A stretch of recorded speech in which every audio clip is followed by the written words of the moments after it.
Hello, welcome to Africa Business Channel. On this show, we're going to be touching on a subject that you wouldn't normally find on a business channel. But we believe, and I specifically believe, that the information that we will present in this show will be more than just interesting, but it will also explain a lot of your observations or a lot of things that you see that all of us are trying to figure out why Africa is in the state it's in and what does all this mean. So, without further ado, let's jump in. Have you ever asked yourself the question, what on earth is happening in Africa? Why can't our leaders make decisions that benefit the continent, benefit the country, and in many cases even benefit them? We have seen many contracts that have been signed by African governments that doesn't make sense. It doesn't benefit the country, it certainly doesn't benefit the government, and it doesn't benefit even the individual who is signing it. Now, why is that so? Many of these leaders are educated people, and they have people in their governments that are very educated. And they can read contracts. So the question is, why? What is happening? Why can't they see all of this? Is there something that is hindering them, hampering them? Are they under some influence or something? Some of you and many of you have said, look, they're just corrupt. They are corrupt. These leaders are corrupt.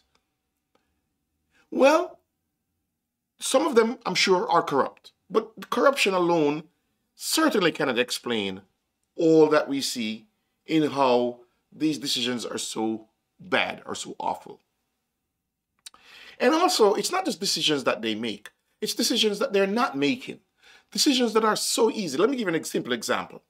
Visa-free travel is a no-brainer. Anyone who runs a country realizes that money and people move together. If you want money, investments, and so forth, you'll open up your country so that people and their money can come in and spend. But they're not making these decisions. And we're here wondering why. What is causing these African governments and African leaders to not see that these are simple things that they can make decisions on that will benefit Africa and benefit them? Now, these leaders are politicians, and most politicians want to get re-elected. And to get re-elected, you want the people to celebrate you.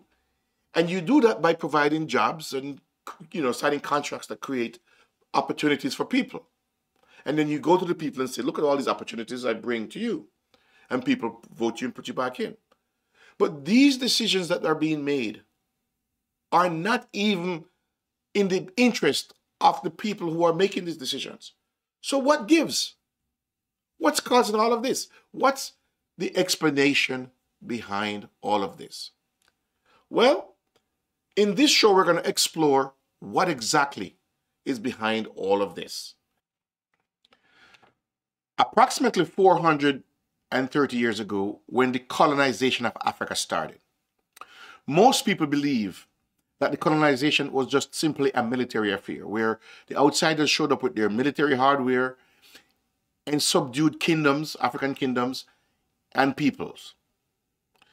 Well, that's only half the story. There's actually another piece to this, and that is a supernatural element. When you conquer people, you really don't just want to conquer physically them. You want to also conquer them spiritually and supernaturally if you can, right? And so one has a much more powerful effect, because if you just physically conquer them, but the people's spirit hasn't been conquered, every chance they get to fight you, they're going to fight you. Every chance they get to fight back at you, they're going to fight back at you. And we know, when we look through history and we look at what's happening now to our African leaders, we know that something is affecting them, right? This is what this video is all about. What's affecting them? Well, there is a supernatural effect, or should I say a broadcast affecting these leaders. And we know this because from observation, just like how scientists can observe and see that gravity is pulling the galaxies, the same way we can, through observation, see and recognize that there's a spiritual element to this that explains why our leaders and people who are very, very brilliant in the governments are not making the right decision. In fact, the decisions they're making primarily benefit the people outside of Africa. Suppose you're a math wizard. You're a very brilliant math person. And I say, okay, good. I have about 10, 20 questions for you to answer. So I put you in a room. But before you start answering those questions, I put a speaker, a giant speaker in that room, and I turn on that speaker with a lot of noise. So loud that it forces you to not be able to concentrate. That noise is going to affect you and also almost prevent you from being able to solve something that you could easily solve, which are these math problems.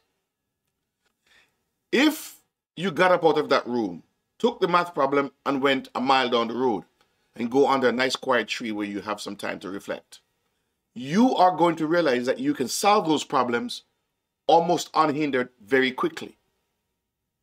I bring that up because if something is happening in Africa, and we know something is happening because, as I said, we look at people who should be making very good decisions based on the fact that they're educated, based on the fact that they're Africans, based on the fact that they know the needs of their country, yet they're still not doing it. And corruption doesn't explain it, right? So, that noise is affecting you in that room. But I'm not physically touching you. Am I physically touching you? No. But yet the sound is affecting you. And the reason is because your ears are tuned in to the audio frequency, which is what the speaker is putting out. So I'm saying to you that that act, when you're tuned into something, it can affect you even if you are not even aware of it. Prior to Newton asking that question about the apple falling, gravity always existed. The fact that humans didn't know that gravity existed is on humans, but it had nothing to do with the fact that the gravitational force exists. And the same is true. You know, when in the supernatural broadcasts are made, we humans are at that resolution or that frequency. We pick it up. Now, you see how difficult it would be to solve the math problem, even though it's something very simple that you'd normally be able to do in a couple of minutes? Well, those negative broadcasts are doing the same thing. So now you ask the question, okay, how did it affect Africa? How did it come to affect Africa? Well, as I said, ignorance of something doesn't mean it's not there. And people who are aware of something can always use it. Just like how humans have used gravity to their advantage. Same way people can use the supernatural to their advantage. However, because of this cause and effect, we can see that, you know, for something to affect you or for it to stop affecting you takes time. If you capture a bird, a small bird, and you put it in a cage and keep the bird for 4 years, but every day you feed it and give it shelter, that bird becomes accustomed to that cage. And if you open the cage door and, you know, one morning you wake up and you say, look, I can't keep this bird anymore. You open the cage door and you say, I'm going to let this bird out. It will take some time for the bird to discover that the cage door is open. And the bird might even fly out and fly back in for a while. And the reason for that is because the bird probably saying to itself, look, I'm getting free food and shelter.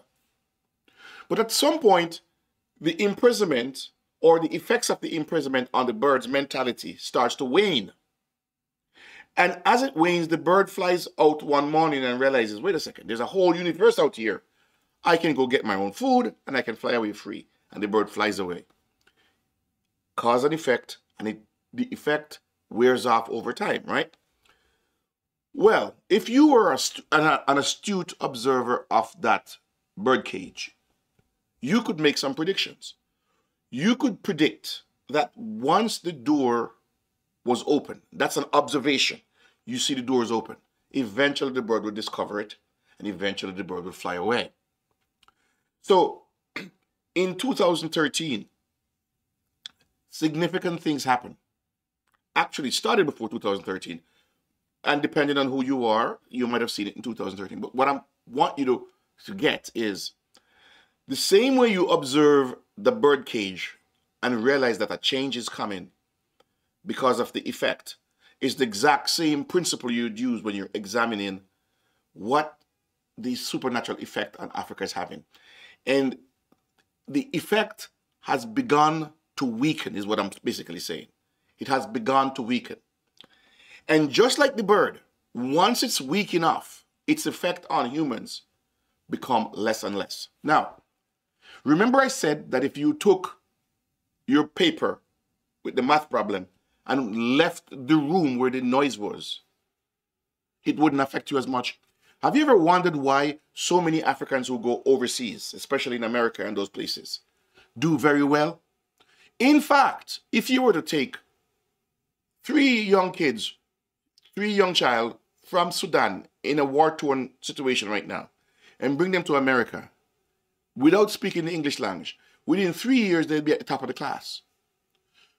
What happened? How is that possible? And we know this because we've seen that exact simple principle apply multiple times before. Not necessarily Sudan, but we've seen it with Ethiopia, we've seen it with Nigeria, we've seen it in a number of places. So, what happened exactly? Because in that room, if you want to use the room as a proxy for Africa, in that room in Africa, those negative broadcasts are affecting everybody on the continent. And it is particularly affecting leaders because these leaders should easily be able to identify what's in their best interest and what's in the country's best interest. But for some reason, it's almost like something is blocking them from doing it. And it's not corruption. Corruption alone couldn't. No way alone could corruption explain all of this. Long story short, though, what I want you to walk away with from this.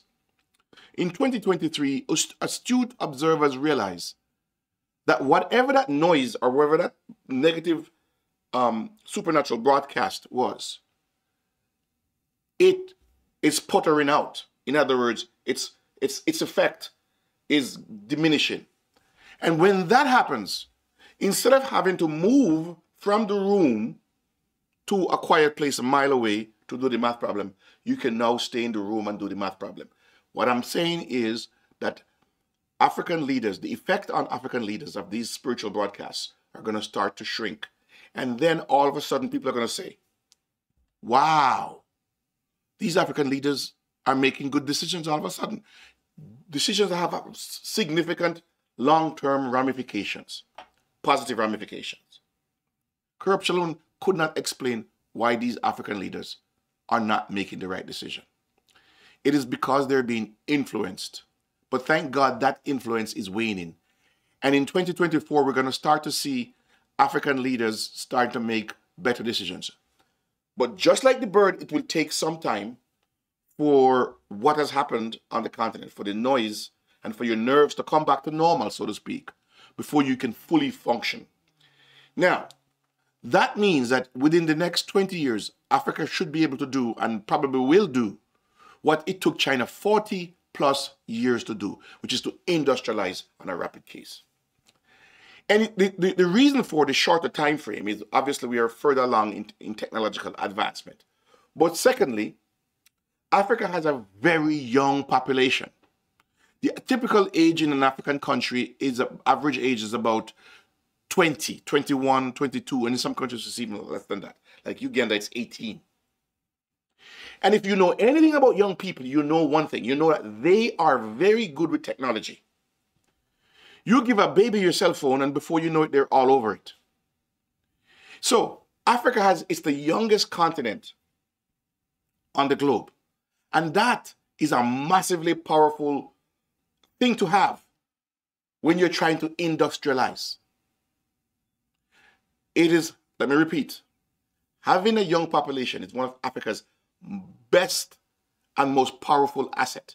And it will come to bear once businesses start to move and they need employment. So let me sum up all of this. I started out by saying, what on earth is happening to our leaders?